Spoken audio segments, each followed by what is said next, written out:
भारताचा star cricketer Ajinkya Rahane यांनी वडापुरात अंगणवाडीतील चिमुकल्यांसोबत खाल्ली खिचडी। भारताचा स्टार फलंदाज म्हणून ओळख असलेल्या महाराष्ट्राच्या अजिंक्य रहाणे यांनी मंगळवारी सकाळी 11 वाजण्याच्या सुमारास दक्षिण सोलापूर तालुक्यातील वडापूर या गावातील अंगणवाडी तसेच जिल्हा परिषदेच्या शाळांना भेटी दिल्या।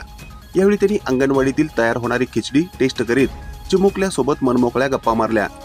अर्थफिट या सामाजिक संस्थेच्या वतीने राबवण्यात आलेल्या विविध उपक्रम पाहण्यासाठी अजिंक्य रहाणे हे सोलापूर दौऱ्यावर आहेत। मंगळवारी दक्षिण सोलापूर तालुक्यातील वडापूर या ठिकाणी त्यांनी गाव फिरताना जिल्हा परिषदेच्या शाळा, अंगणवाडी तसेच इतर ग्रामपंचायत या ठिकाणी भेटी देत त्या ठिकाणी पाहणी केली। अंगणवाडीतील चिमुकले विद्यार्थी तसेच जिल्हा परिषदेच्या शाळेतील विद्यार्थ्यांसोबत त्यांनी मनमोकळ्या गप्पा मारल्या। अंगणवाडीच्या विद्यार्थ्यांसाठी तयार करण्यात येत असलेल्या खिचडी किचनमध्ये त्यांनी भेट दिली। यावेळी विद्यार्थ्यांची खिचडी त्यांनी टेस्ट केली। नंतर मुलांमध्ये बसून गप्पा मारल्या। भारतीय क्रिकेटर अजिंक्य रहाणे हे वडापूर गावामध्ये आले असल्याची माहिती पंचक्रोशीत कळाल्यानंतर त्यांना पाहण्यासाठी विशेष करून क्रिकेट प्रेमी युवकांची मोठी गर्दी झाल्याचे पाहायला मिळत आहे।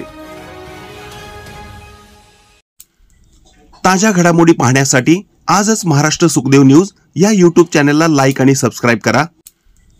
ताज्या घडामोडी पाहण्यासाठी आजच महाराष्ट्र सुखदेव न्यूज या YouTube चॅनलला लाईक आणि सबस्क्राईब करा।